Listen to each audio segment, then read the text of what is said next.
My new German glasses I bought. Yeah. I'm trying something new too, man. Using my in-ears instead of my cans. Ladies and gentlemen, welcome back to another episode of At Home with Mark. Today is season 9, episode 7.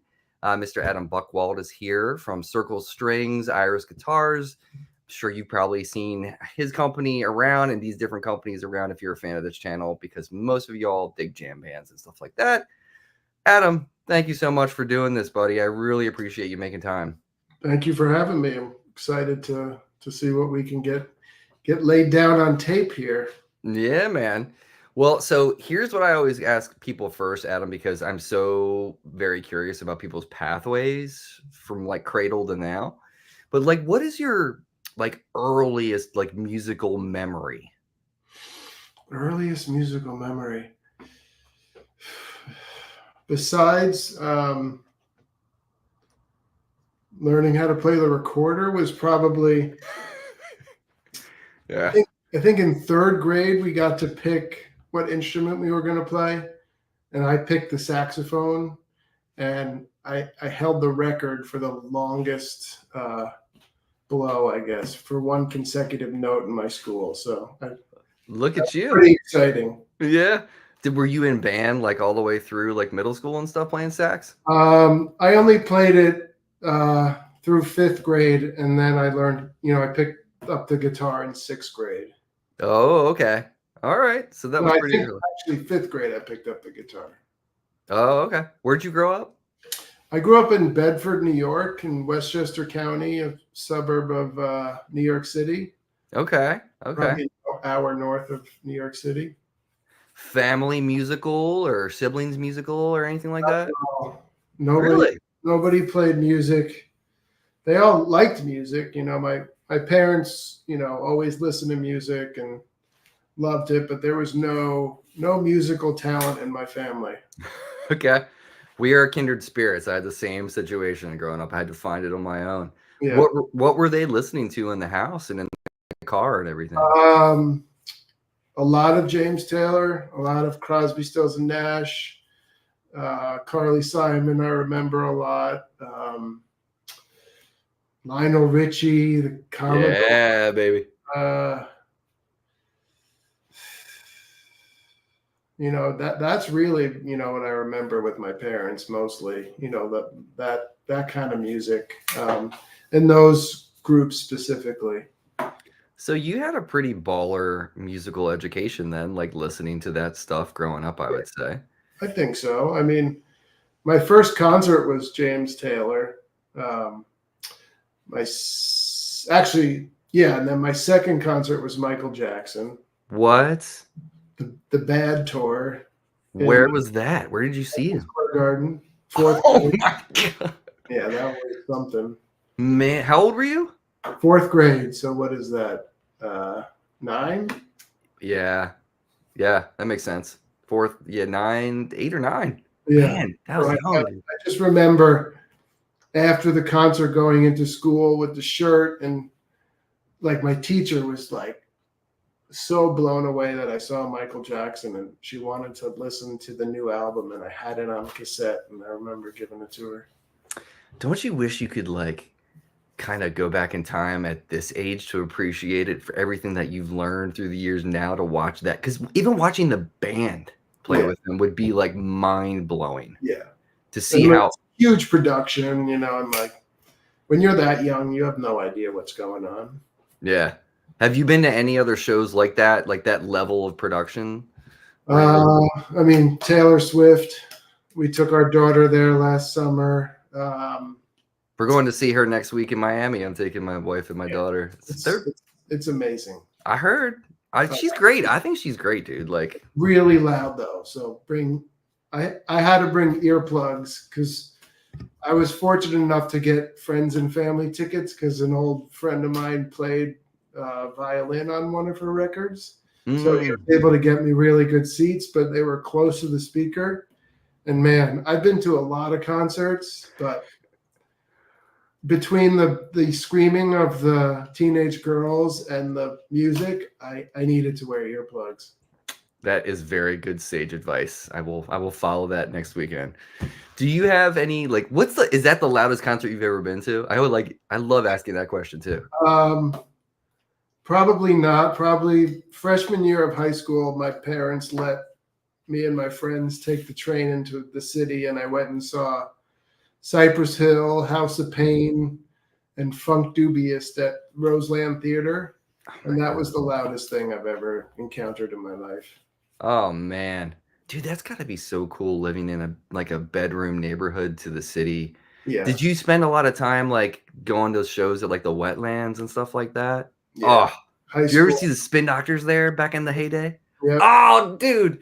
Okay, tell me about dude, so Aaron Comas was supposed to be on my show, the drummer, like 2 weeks ago, and I got COVID.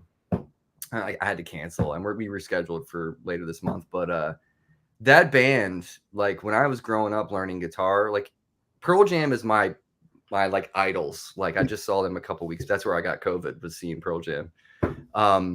But the Spin Doctors, like Eric Shankman was a very close second to Mike McCready in terms of chops and me studying him. What was like that early time, like the Spin Doctors, like Blues Traveler era, like? I mean, I was in high school, so it was honestly, it was just so fucking cool. And like, I just wanted that, I wanted that to be my life, and, play music and get in a band and do that.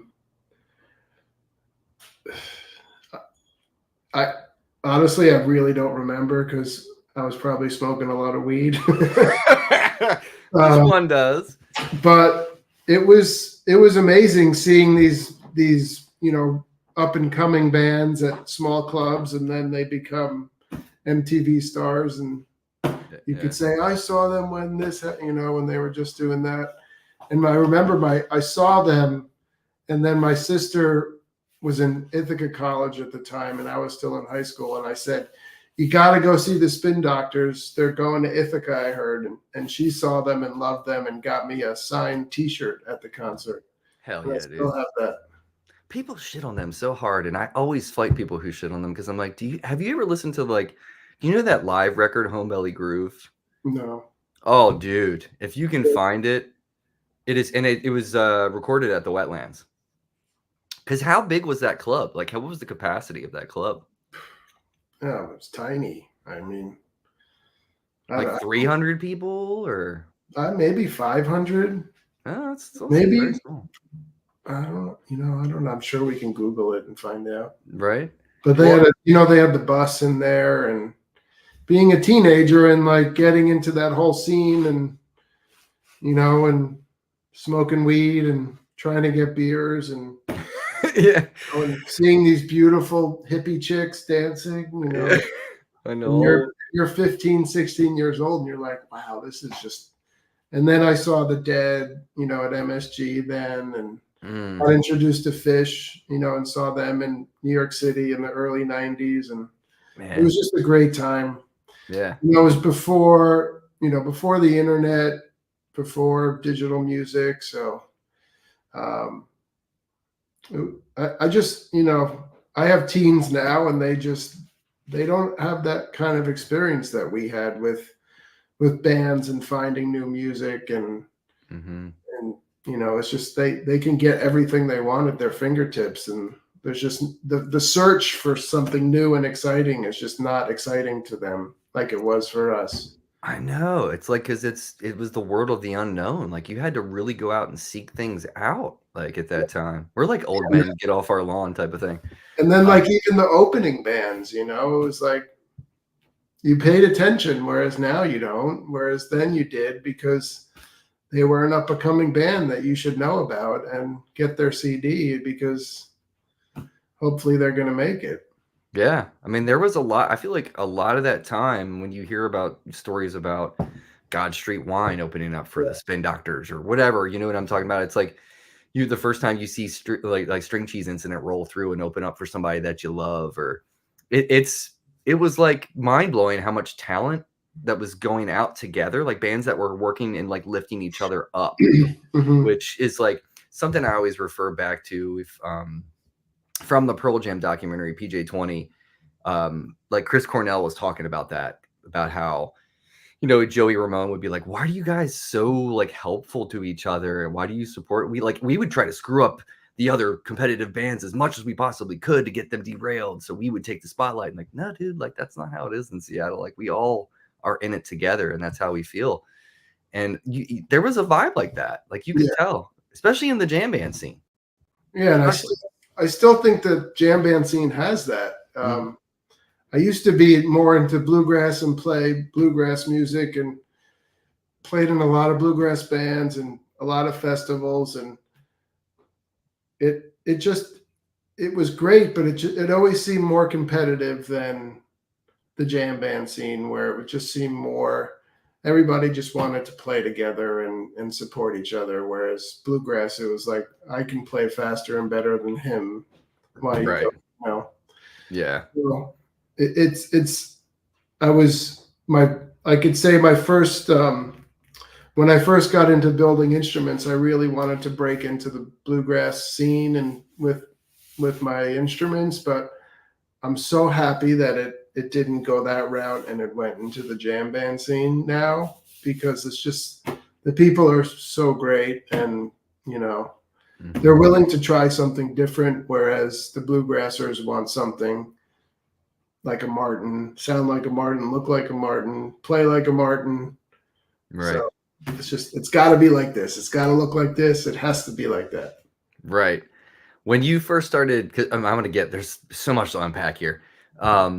But like when you first started playing guitar, was it primarily on an acoustic instrument? Because I mean, if you're growing up listening to James Taylor and all that stuff, is that what you were doing? My first guitar was actually my mom's guitar. So let's back this up. I guess my mom did get a guitar in high school, a classical guitar, but she never learned how to play it, but she still had it. And the teacher that I signed up with, this guy, Kevin Dolan, was teaching my friend Jason and my friend Alex, and he demanded that we learn classical guitar before anything, to read music, the technique, the fingerboard, and, you know, learning scales before we could use a pick and play with steel strings. He demanded we do classical because it's just easier on the finger. And so luckily I had one, and that was my first guitar, and he taught me how to play Wipeout. Nice. So I remember that. And then, you know, and then it went from, you know, then I got my first electric guitar, steel string, and then my first steel string acoustic. But yeah, I guess the acoustic guitar was my first true love. Mm-hmm. Do you find yourself always going there? Is that always going to be your love? And as far as the instrument is concerned, like pick it up an acoustic before you pick up an electric? Definitely. Okay. Just the tone, the resonance, the you know, the smell of inside of it, the wood. Yeah, they're beautiful. Adam, my wife thought I was so weird. I've for years I've been kind of enamored with Maton guitars out of Australia, and I had a Taylor 714 CE that I bought in 2005, and I gigged that thing. I sold it in 2022, but I love that guitar. It was great. I had it tuned down a whole step because I was playing 4-hour gigs, singing for that long. That's what helped me. And then when I sold it, the reason I sold it is because my grandfather, when he passed, he had an old Harmony Vogue from 1939, which is all of that wood that Martin was like, we don't need it. Let's give it to these catalog, you know, guitars. And I had it refurbished by Scott Baxendale. Mm-hmm. And I got it back, and I still had the Taylor, and I got it back, and Scott was like, I'm telling you, when you get this guitar, you're going to sell that Taylor immediately. You're going to be like, this thing pales in comparison sound-wise.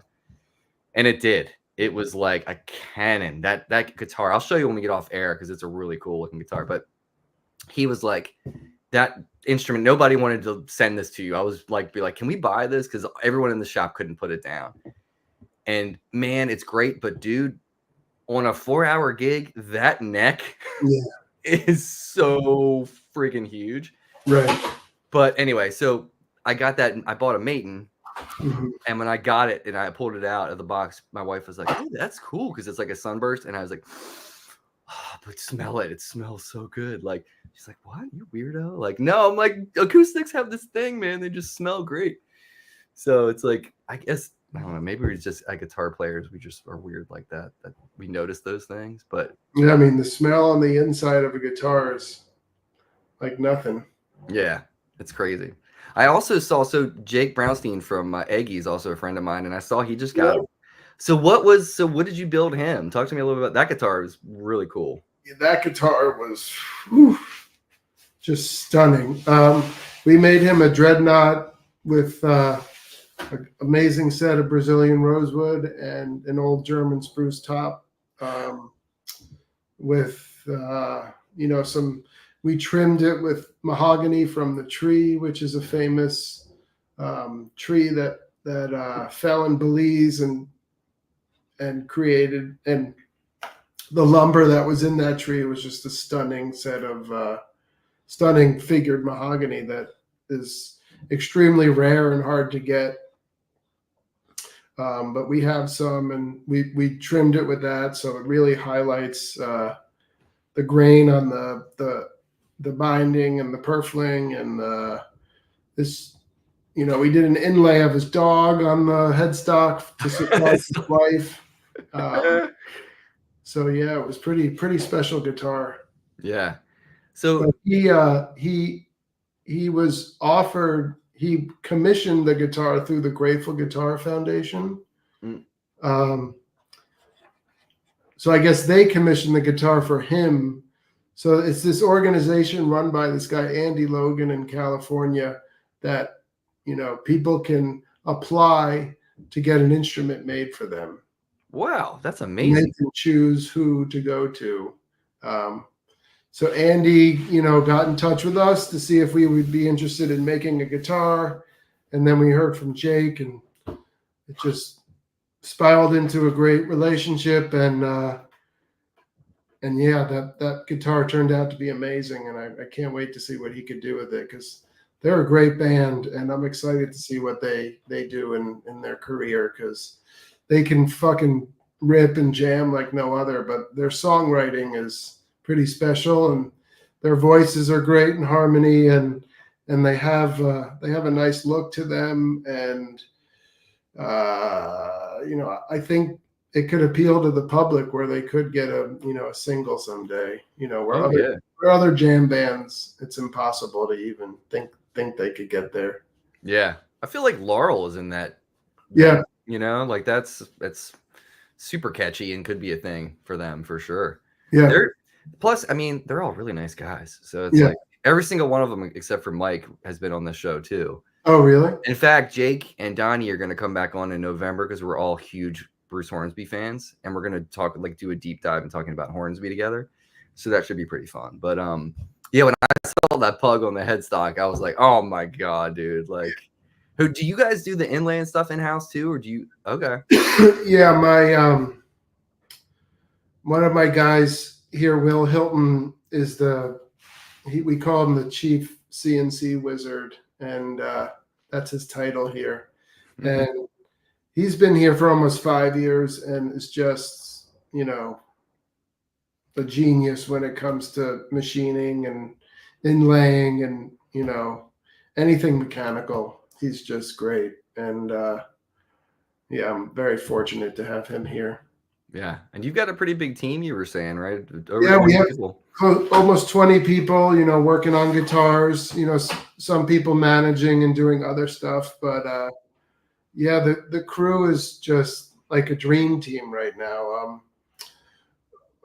I'd say 30 or 40% of the staff were trained and worked at Collings. Oh, wow. You from Santa Cruz. I worked at Froggy Bottom. We have people that were trained at Gallup Guitars, and Dale Fairbanks is just a great luthier. So everybody is just so talented, and they've all come from great companies that still produce great products.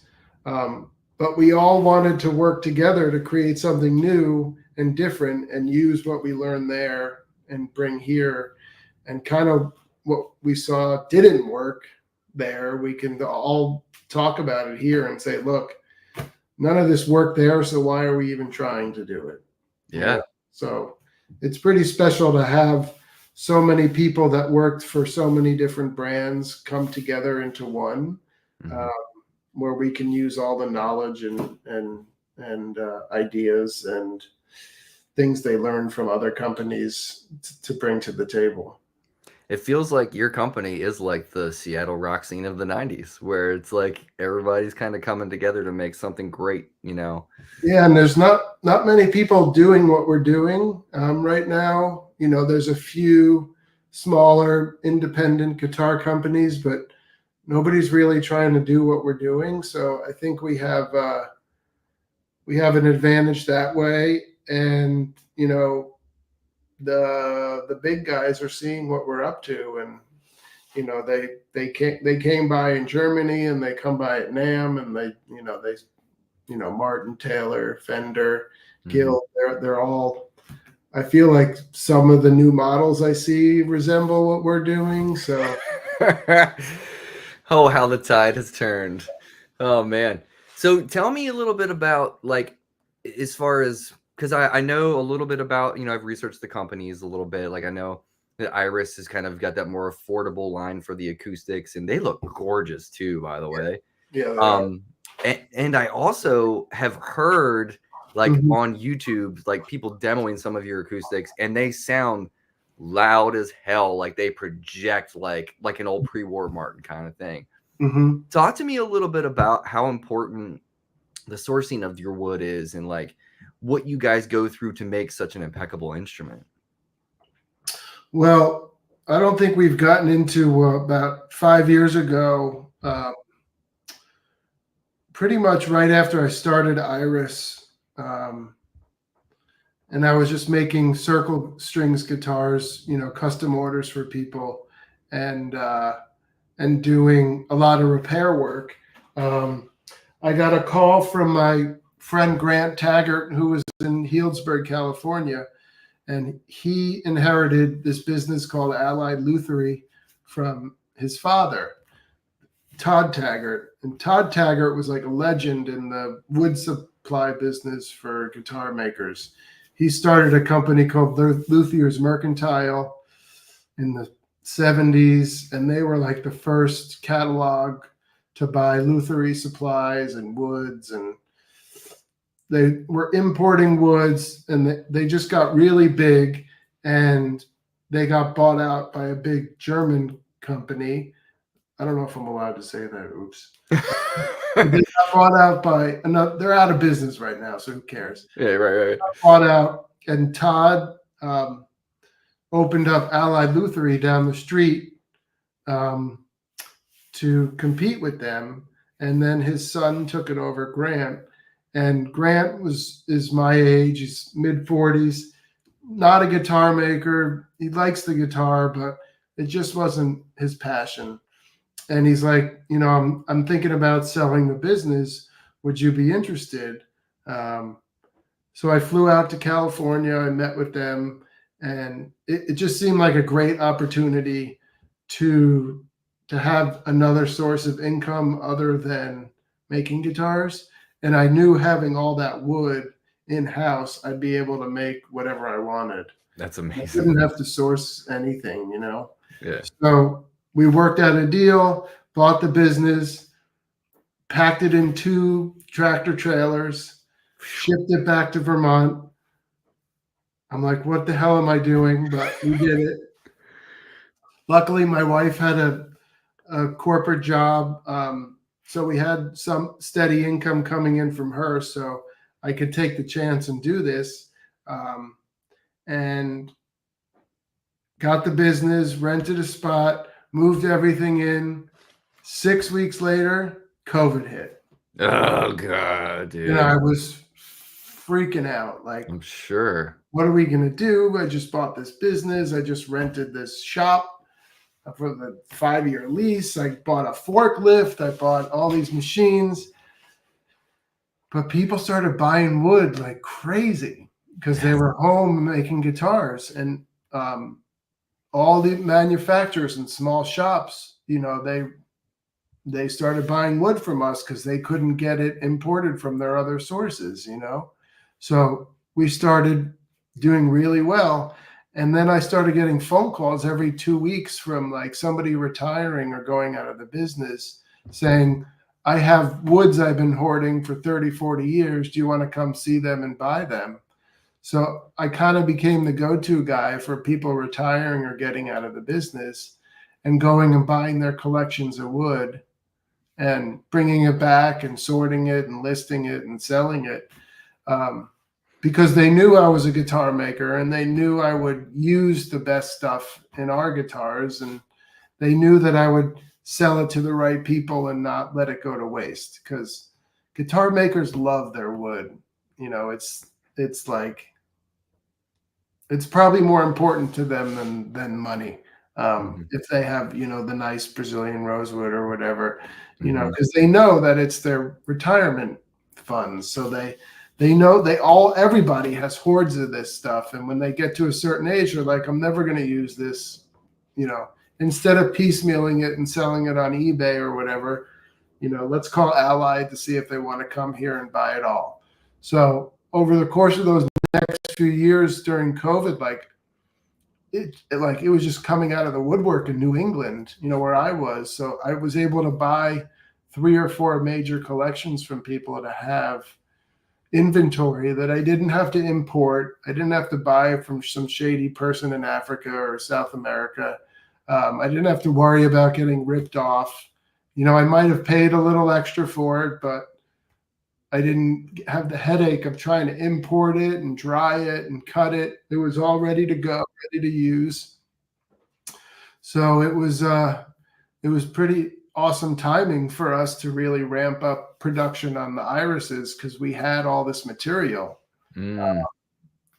So I had this material, and I just took a chance and started hiring more people, and we started making more guitars, and we brought them to NAMM that year. And I was part of this boutique guitar showcase. So it didn't cost me that much to get a big booth or anything there. We brought a few guitars, and we met a few dealers. And since it was COVID, a lot of these dealers couldn't get, the Martins they ordered, or the Taylors, or blah blah, whatever, cause those factories couldn't work. But we could work here in Vermont because there was only 3 or 4 of us. So we took turns in the shop, or we were far away from each other. So it was a great opportunity for us to really go to town and make product to get to dealers. And everybody was buying guitars at that time because they were home doing nothing. So people were just trying new guitars, buying the new brand, and then just, kept growing and growing, and people were buying wood and guitars. And then we hired more people, bought more machines, moved to a bigger shop, and went to town.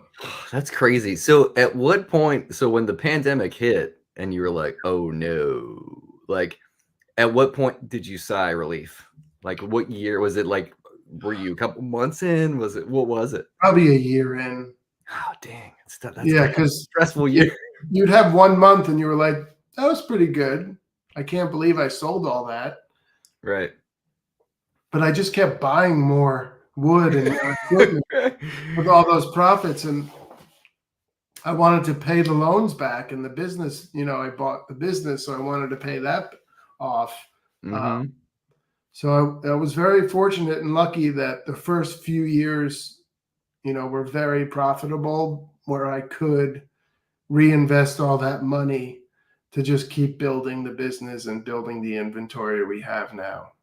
Man, that's crazy. I mean, it's like something beautiful comes out of the manure, right? It's just like you just kind of kept at it. And, I know the pressures and the stress you must have felt, but I'm sure when things kind of worked out, you were like, it was the right decision. I just needed to take some time with it, Man, that's crazy, Adam. I can't believe that. Because we didn't go back to like my what I did after college. I studied music and then moved to New York City to play music, but to be able to afford to live there.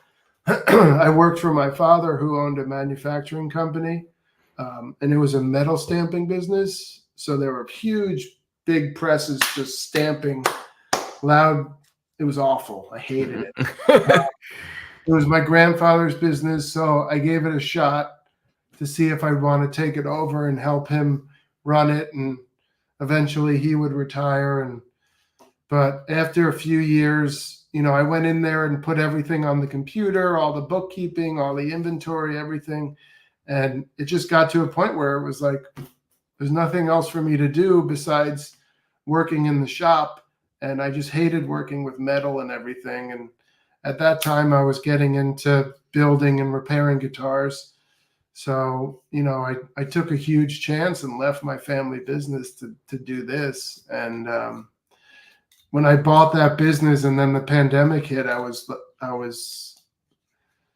kind of cursing myself for leaving. But in the long run, it was the best decision of my life. That's crazy, man. I'm so glad that worked out for you, because I mean, it obviously has paid dividends for you in terms of like the awareness. There's so many more people now that I hear like talking about your instruments and like being curious about what you're doing. And I like I was telling you before, obviously, I mean, we have a mutual friend in Justin, and he, texts for Trey, and I've always talked to him about like those instruments and how it seems like those guitars are their own thing. Like it's not, there's like Gibson, who are the three now? I guess it's Gibson, PRS, and Fender, really, if we want to be serious about electric guitars. But I just remember him saying, dude, it's like a totally different thing. And I can't describe it unless you play it. Like you have to experience it. And I think, when a bunch of my friends were at Mondegreen and went by your booth and stuff, I was like, oh, did you go by the Circle Strings booth and check out, the Languedoc stuff? Yeah. And they're all like, dude, you should have come, man. Like, it is so cool. Like, even like a couple of people didn't play it, but they were just close to it. Just seeing like the artistry of those things is mind-boggling to me. Yeah, I mean, people were in tears, literally tears. I bet, man. I'm 46 years old, and they were saying, I've been wanting to play this guitar for over 30 years. Yeah. 40 years. And like men in their 60s, and it's like, yeah, I've been to so many guitar shows, NAMM, everything, guitar shops, and just to see people's faces pick up an instrument and see the joy and the like, oh my God, I never thought this would ever happen. And it's mind-boggling. It's like a dream. I mean, the first time you played one, were you like, whoa? Like, or was it like you had to get to know it a little bit? I mean, I needed to get to know it. And then, after meeting Trey and working with him and working on his, I got it. It was like, wow, like no other guitar can do what this can do. And they have acoustic elements, but they're an electric instrument, first and foremost. And it's a very special thing that, like it's magic. You can't explain how and why it does what it does, because you can try and copy it. There's plenty of people that have tried, but after seeing how he has put so much thought into every aspect of the design and the construction of it, there's nothing like it. Yeah.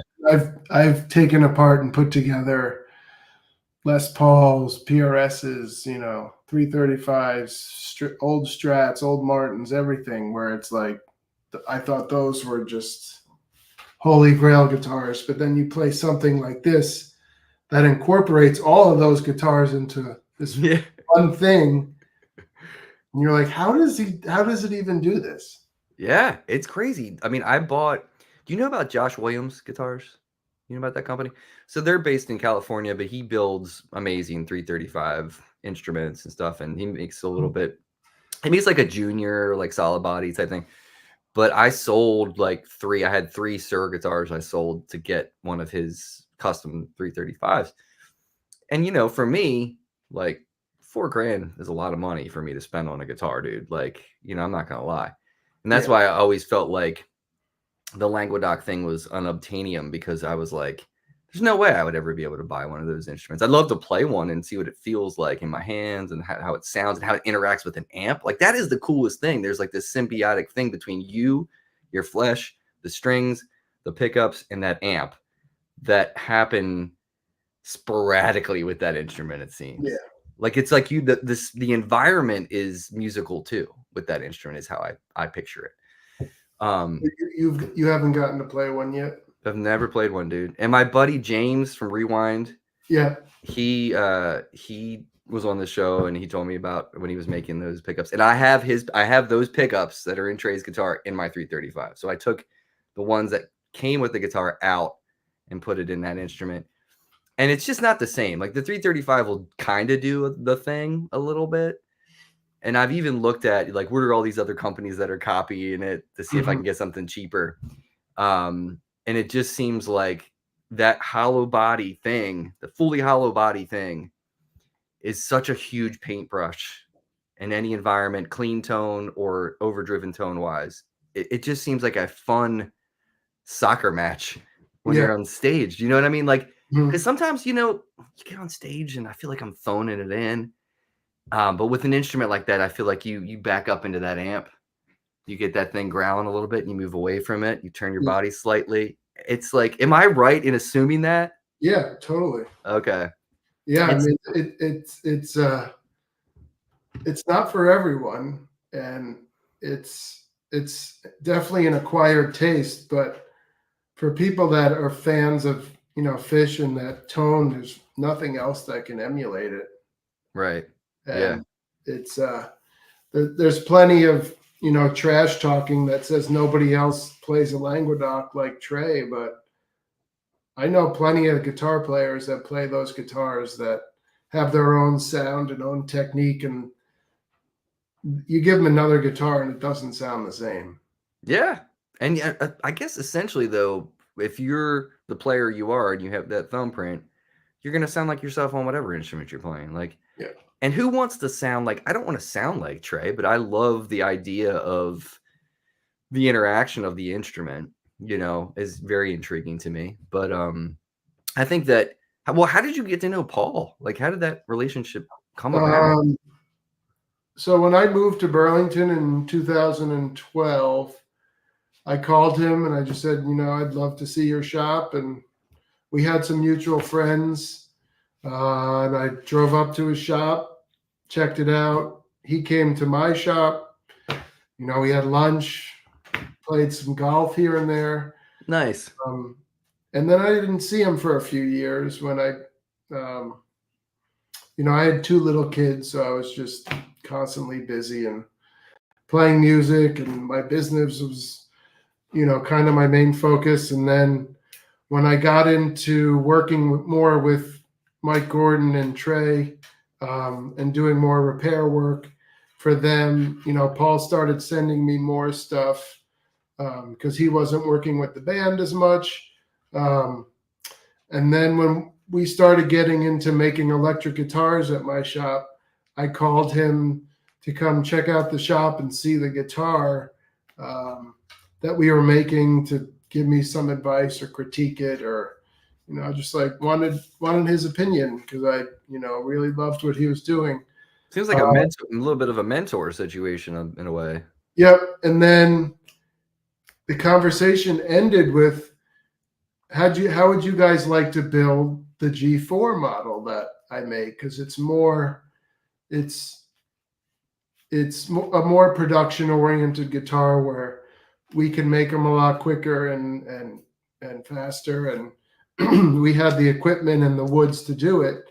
And I was just floored. I was, you know, blown away. And because I knew if we could make the G4, maybe someday we can make the G2. And he agreed and said, let's start with this and see where it goes. And I'm turning 65 next year. I still want to build the G2s and see how far I can get with those. But, if this goes well, maybe we can talk about this model someday. And for somebody to offer that is like it's crazy. It's a dream. Yeah. Do you think he's like this G2s? Do you think he's going to stop like at 300? Do you think he's going to be like, I'm done? Or do you think he's like, no? Yeah. It's just like, who knows? He's a great guy, and he's created this whole mystique behind the guitar and getting one and getting on the waiting list and it's.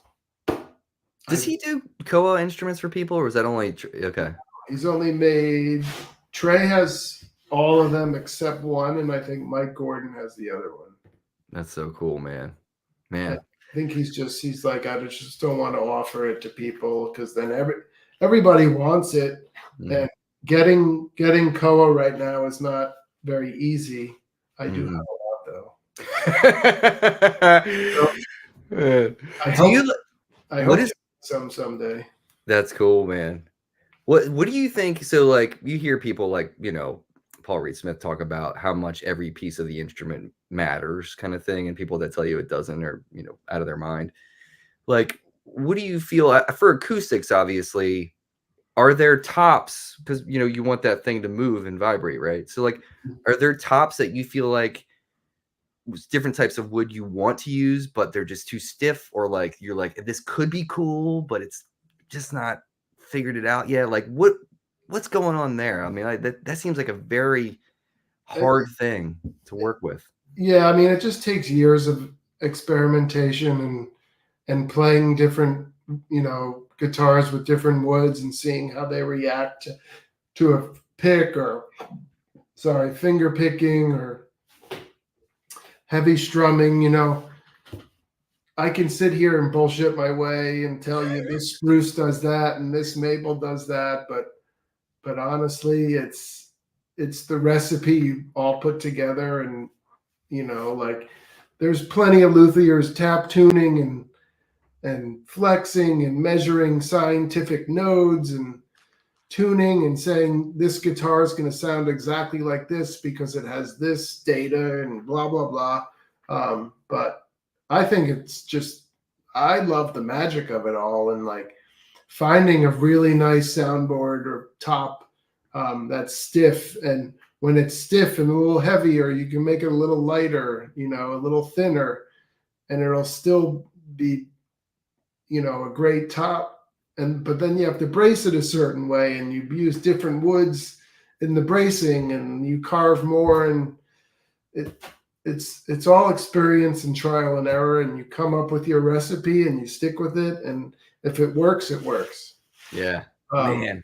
And there's plenty of people that can say if you use this top and this bracing with this back, it'll sound like that, and that's never been the way I make an instrument. Yeah. So it sounds like you like the process of like, it's almost like troubleshooting, like how can we make this thing sing, like, and I'm gonna like be with it every step of the way kind of thing. Yeah, and I mean, and especially with the Irish guitars, we're using woods that might have a little defect or has a little color that doesn't look right here, or has some irregular grain patterns that Martin or Taylor would never use because they want everything to look the part. But these woods still sound amazing, and they're not worth anything to people building Martin or that kind of style guitar because they want to copy the look of those, but they're worth something to us because we know we can make it sound great and we can paint it to make it look great. So I do love the trial and error of finding, that ugly duckling that'll sound like, heaven. Yeah. Whereas like this top right here, I don't know if you see these lines right here. Yeah. Like this is an Adirondack spruce top that's, if it didn't have these lines here, it would be, and this little, mark right here in the grain, or this right here, it would be a 4A top that Martin would use on a $30,000 guitar, but it has those defects. So Yeah. companies like that, they don't even want it. But it's an amazing sounding piece of wood, and we're trying to show people that everything isn't perfect in this world, and if it does have a flaw, it could still sound great. Can you strum that thing? I just want to hear how loud that is. Yeah. I had Marcus Rezak on too, and he had just gotten it. I hope it's in tune. Woo!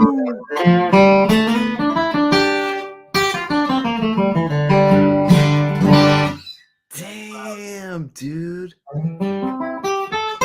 So this is also Brazilian rosewood that's not book matched. We're trying to use as much of the wood as we have, and to show people it doesn't need to be perfectly symmetrical to still sound good.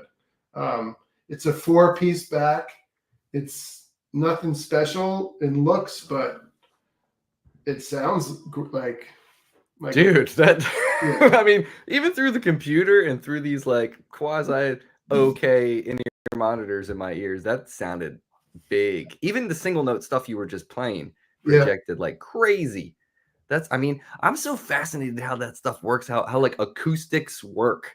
In that little, so you got this little environment that you're creating vibrations and musical vibrations that are coming back out of that hole, and how it can project that much is just a I don't get it at all, dude. Like, I'm a dummy when it comes to that stuff. I'm like, I'll play them.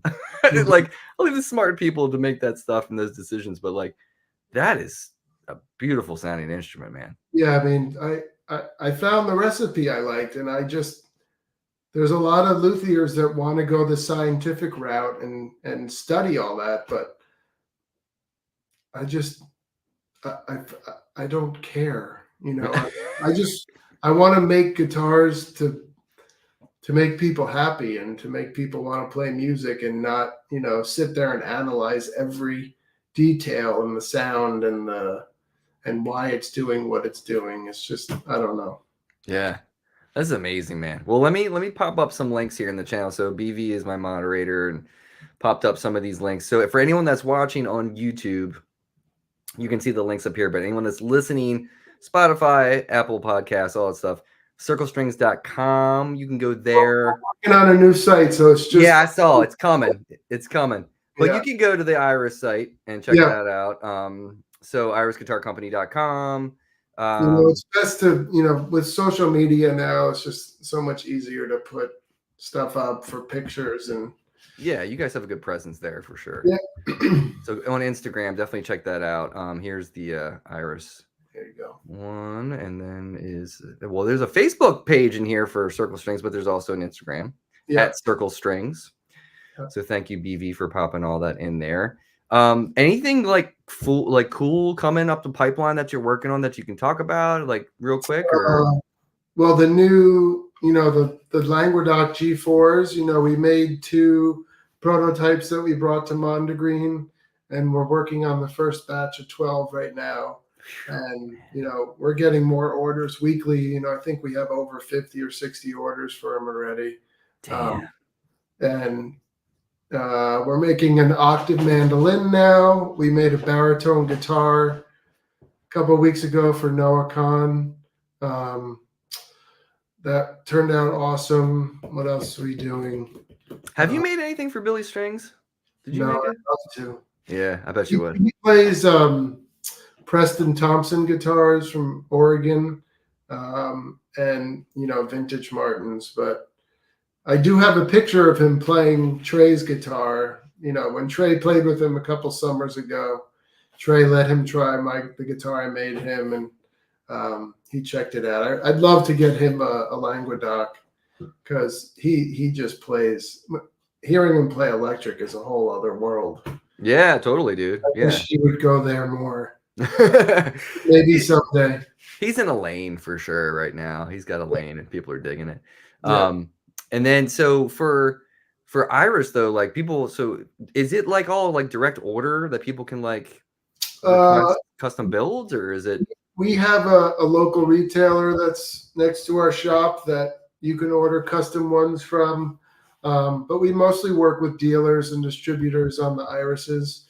You know, we want to get these into stores so people can experience them and play them, because it's hard for people to just order a guitar and say, make me a guitar. I Yeah. don't think I could do that. I'd want to play it first and think I had a connection with it.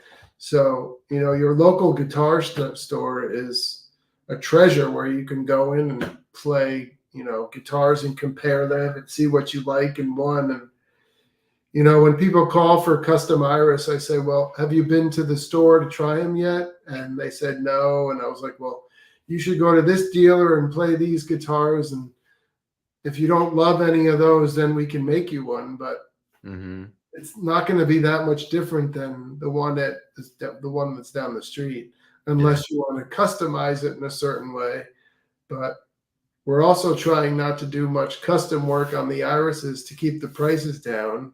Yeah, that's the whole point, right? Yeah. So it's just like, it is what it is. There's no frills. It's a great sounding guitar. It's going to last you a long time. It's got a good warranty. It's not overbuilt. It's not full of finish, or it's not full of electronics. If you do want a pickup, we can put it in it. We're just trying to offer somebody a great guitar for, it is still expensive. I know it's not $500, but running a guitar manufacturing in the U.S. is not cheap. I bet. A case and the tuners, and the wood is over $300 or $400. Yeah. So it's like, then you expect us to build it for another $300? Like, it's impossible. What's the cheapest iris model, just out of curiosity? I think our cheapest is $2,200. That's what I paid for the Maton. And so I mean, it's like you can get a great guitar for that, and like you said, and that's a guitar that you can live with the rest of your life. Yeah, and if you do want the custom Brazilian rosewood and glossy finish and fancy inlays, we're trying to get people to be like, well, you got to order the fancier brand. Yeah, for sure. It's nice though. It's kind of like having those different price points for, I think that's smart how you're doing it. That's great, man. I mean, there's been a lot of people in Asia and Mexico that have come towards me saying we can make them here for you for half the price. But I don't want to do that. Then it's like, respect. I don't want a container of guitars coming in that I have to sell. Yeah. And make like $30 on each of them, Oh man. Yeah, no. I think you're doing it right, man. And it sounds like your intentions are absolutely pure, like what you're saying.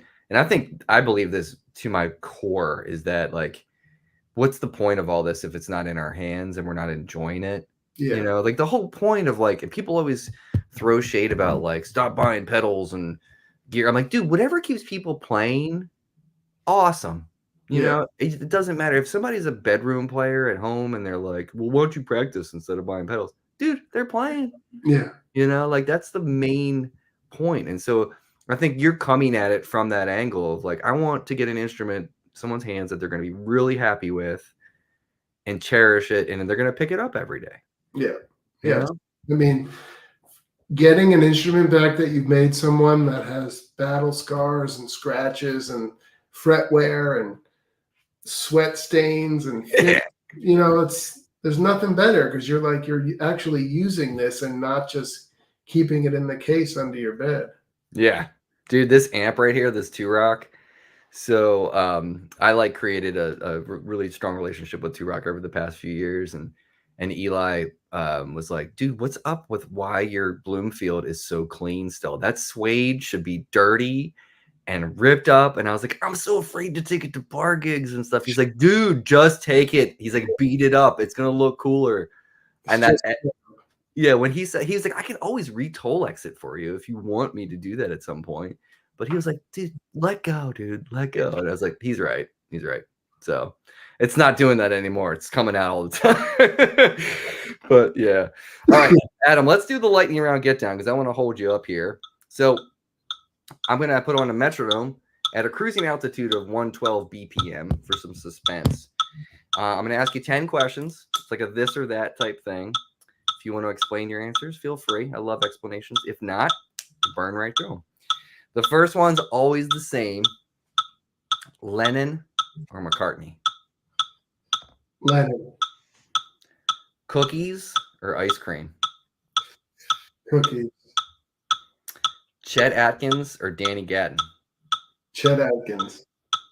All right, on the playground as a kid, are you on the swings or are you on the slide? Slide.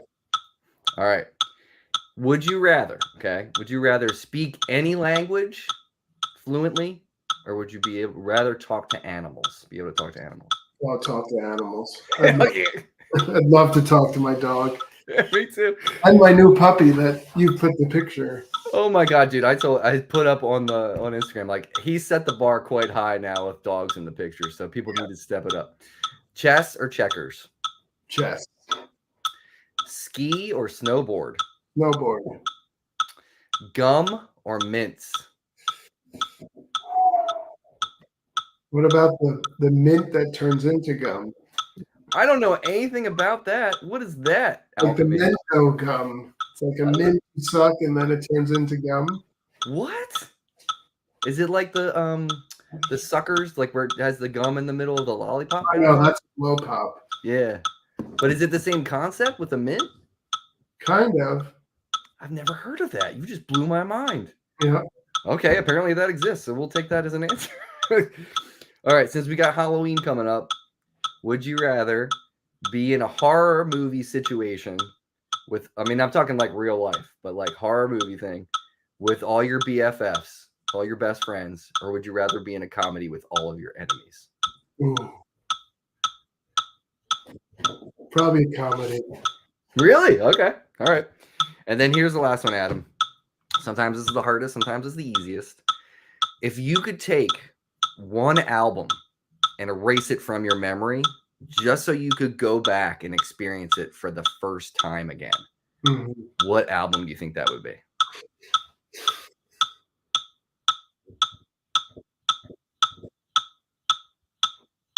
Damn.